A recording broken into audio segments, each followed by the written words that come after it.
ناظرین کی خدمت میں سلام و آداب. آپ دیکھ رہے ہیں وائس آف لداخ. آج سوموار ہے، اپریل کے 8 اور رمضان کے 28 تاریخ. آج کے تازہ ترین خبروں کے ساتھ میں سعیدہ بانو حاضر خدمت ہوں. ناظرین سے گزارش ہے کہ بروقت ویڈیو پانے کے لیے ہمارے چینل کو سبسکرائب کریں. آپ دیکھ رہے ہیں آپ کا پسندیدہ news channel voice of Ladakh.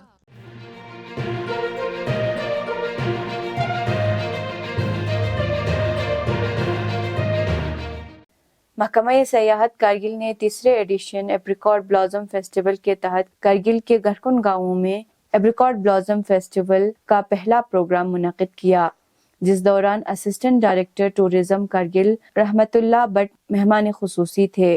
ان کے علاوہ انڈین آرمی کے افسر کرنل راجیش ساہو، کرنل امان مہتا، کرنل دنیش تنور، انچارج پولیس چوکی در6 عبدالقیوم نے پروگرام میں شرکت کی.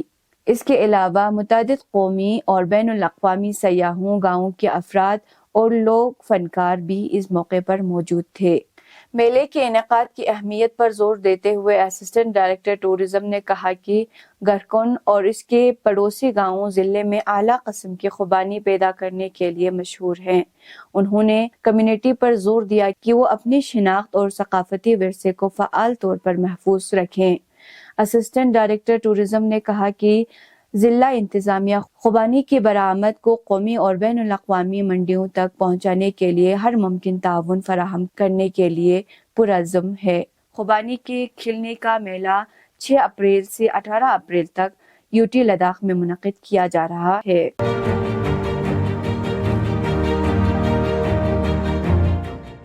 ایگزیکٹو ڈائریکٹر حج کمیٹی یوٹی لداخ کا سال 2024 کے لیے یوٹی لداخ کے منتخب عازمین حج کے لیے ایک اورینٹیشن کم ٹریننگ پروگرام منعقد کرنے کا اعلان کیا ہے، اور انہوں نے مقامی عازمین سے درخواست کی ہے کہ وہ شیڈول کے مطابق ٹریننگ میں شرکت کریں. ان کے مطابق تربیتی پروگرام 2 مرحلوں میں منعقد کیا جائے گا. پہلے مرحلے میں متعلقہ اضلاع اور دوسرے مرحلے میں سب ڈویژن شامل ہوں گے. پہلے مرحلے میں لیہ ضلع کے لیے ٹریننگ 18 اپریل کو سندھو سنسکرت مرکز لیہ میں منعقد کیا جائے گا. اسی طرح ضلع کرگل میں ٹریننگ 16 اپریل کو آڈیٹوریم ہال کرگل میں منعقد کی جائے گی.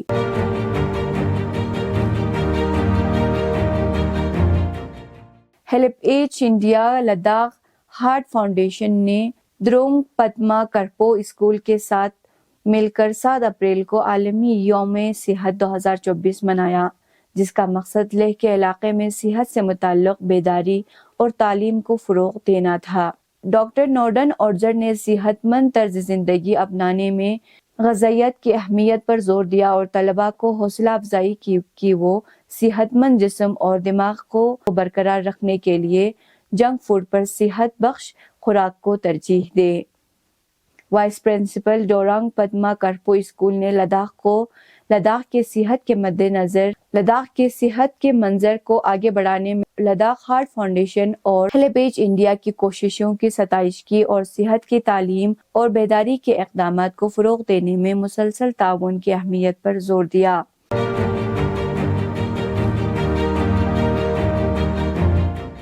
لداخ پولیس کی جانب سے موصولہ ٹریفک پلان کے مطابق آج 8 اپریل کو سری نگر سے کرگل مقررہ اوقات میں چھوٹے گاڑیوں کو چلنے کی اجازت دی گئی، جبکہ زانسکار سڑک پر چھوٹے گاڑیوں کو مقررہ اوقات میں چلنے کی اجازت دی گئی.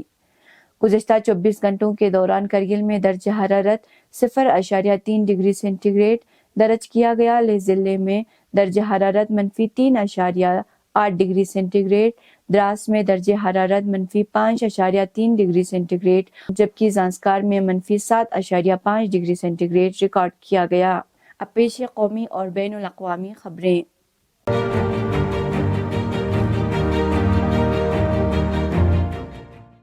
افغانستان کے 6 اور افریقہ کے 1 طالب علم کو گجرات یونیورسٹی کے ہاسٹل کا کمرہ خالی کرنے کے لیے نوٹس دی گئی ہے.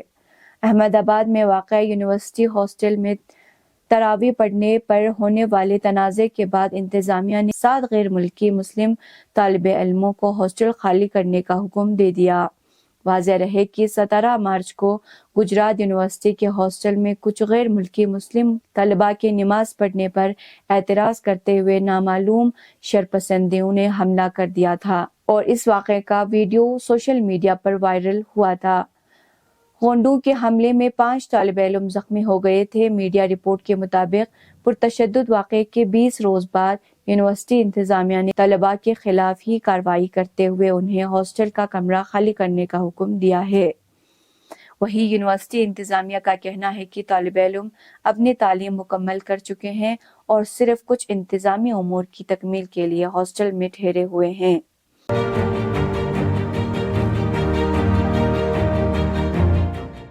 ہریانہ کے سرسا میں کسانوں نے اتوار کو بازاروں میں احتجاجی مارچ نکالا اور بعد میں بھارتیہ جنتا پارٹی کا علامتی پتلا نظر آتش کیا۔ اس سے پہلے کسان نہرو پارک میں جمع ہوئے، یہاں سے پتلے اٹھا کر نعرے لگاتے ہوئے بازاروں سے ہوتے ہوئے ڈاکٹر بھیم راؤ امبیڈکر چوک پہنچے، جہاں انہیں نظر آتش کیا گیا۔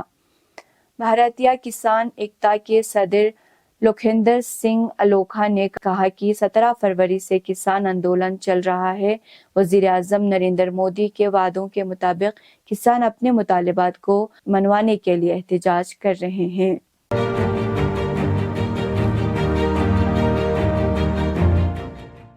اسرائیلی ریڈیو نے رپورٹ دی ہے کہ صہیونی فوج خان یونس سے باہر نکل گئے ہیں، تاہم فلسطینیوں کی جنوبی غزہ سے شمالی غزہ میں واپس آنے سے روکنے کے لیے اس علاقے میں اب بھی موجود ہیں۔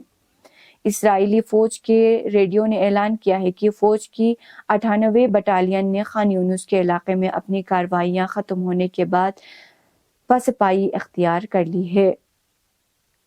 اسرائیلی فوج کے ریڈیو نے یہ بھی اعلان کیا ہے کہ اسرائیلی فوج کا ناہال بریگیڈ اور 162ویں بٹالین فلسطینیوں کی جنوبی غزہ سے شمالی غزہ میں واپسی کو روکنے کے لیے اب بھی اس علاقے میں موجود ہیں۔ اسرائیل کے دارالحکومت تل ابیب میں حکومت خلاف مظاہرے جاری ہیں۔ اسرائیل میں وزیر اعظم بنجامن نیتن یاہو کی حکومت کے خلاف مظاہرین میں اضافہ ہوتا جا رہا ہے۔ دارالحکومت تل ابیب میں احتجاج کی علامت بننے والے ڈیموکریسی اسکوائر اور کھیلان اسٹیٹ میں ہجوم روز بروز بڑھتا جا رہا ہے۔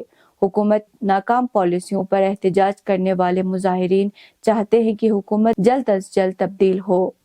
مظاہرین نے فلسطینی مزاحمتی تحریک حماس کے ساتھ یرغمالیوں کے تبادلے کا مطالبہ دہرایا۔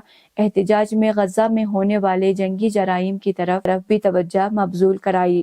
اسرائیلی مظاہرین نے آپ ذمہ دار ہیں، آپ مجرم ہیں اور جرائم کے وزیر اعظم جیسے نعروں کے ساتھ نیتن یاہو کے خلاف احتجاج کیا۔ گزشتہ دنوں دمشق میں ایرانی قونصل خانہ پر اسرائیلی حملے کے جواب میں، جس میں ایرانی جنرل محمد رضا زاہدی سمیت 13 افراد شہید ہو گئے تھے، تہران کے ممکنہ کارروائی سے اسرائیل خوفزدہ ہے اور اس نے مختلف ممالک میں اپنے 27 سفارت خانہ بند کر دیے ہیں۔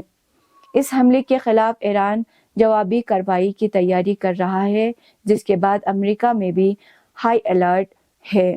امریکہ نے اندیشہ ظاہر کیا ہے کہ ایران اسرائیل میں واشنگٹن کے مرکز کو بھی نشانہ بنا سکتا ہے۔ دوسری جانب اطلاعات ہے کہ ایران نے اس پورے معاملے سے امریکہ کو دور رہنے کا انتباہ دیا ہے۔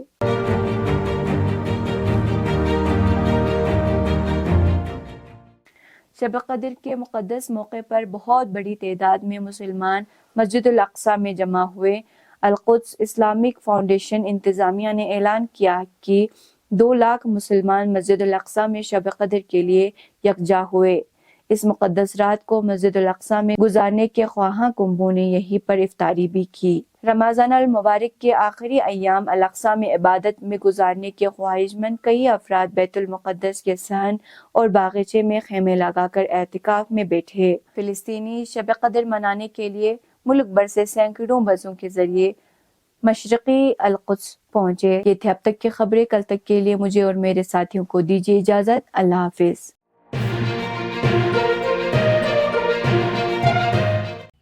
مقامی، قومی اور بین الاقوامی خبروں سے باخبر رہنے کے لیے چینل کو لائک، شیئر اور سبسکرائب کریں، ساتھ ہی بیل آئیکن دبانا نہ بھولیں۔